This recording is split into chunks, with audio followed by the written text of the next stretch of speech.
Dirigeant assimilé salarié ou TNS, si vous posez la question du bon statut social pour vos dirigeants, cette chronique est faite pour vous. J'ai donc le plaisir de recevoir une experte en la matière. Juliette Martin, bonjour. Bonjour. Juliette Martin, vous êtes expert comptable associé chez Creatis. On l'a dit, deux statuts et du coup des implications assez différentes pour le dirigeant d'entreprise. Peut-être d'abord un rappel de ces deux statuts. Donc on a effectivement deux statuts, le statut d'assimilé salarié et le statut de travailleur non salarié ou TNS. Donc on est assimilé salarié lorsqu'on est dirigeant de SAS et lorsque l'on est gérant minoritaire de SARL. Dans ce cas, on est considéré comme salarié. Le code du travail ne s'applique pas, il n'y a donc pas de notion de salaire minimum, de congés payés, etc.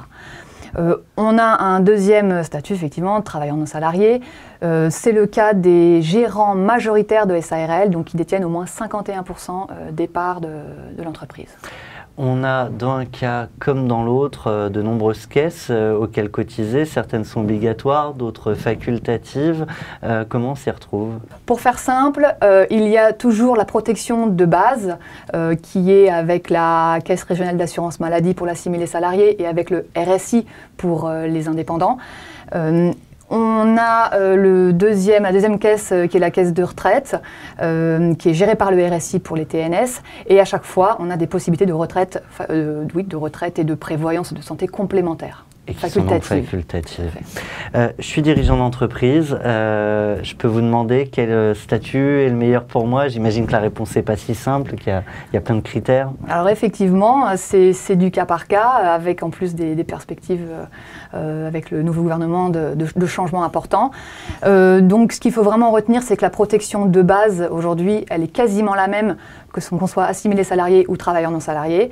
Par contre, là, ce qui est important, c'est que pour un TNS, il y a des variations, notamment s'il y a une variation du revenu, on va avoir une variation qui ne va pas forcément être cohérente au niveau des appels de cotisation et au niveau de la protection. Dans tous les cas, il n'y a pas de cotisation au chômage, ça c'est assez important. Ensuite, on a des notions, par exemple, du fait que la pénibilité n'est pas reconnue pour le travailleur non salarié qui est proche de la retraite. Donc là, ça peut être intéressant de passer salarié au moment même proche de la retraite pour justement bénéficier de cette option. Donc pas simple, c'est j'imagine aussi pour ça que des cabinets comme vous existent.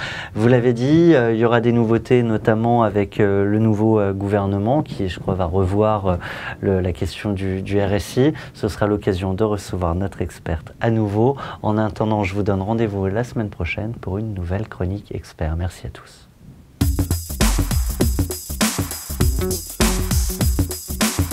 Thank you.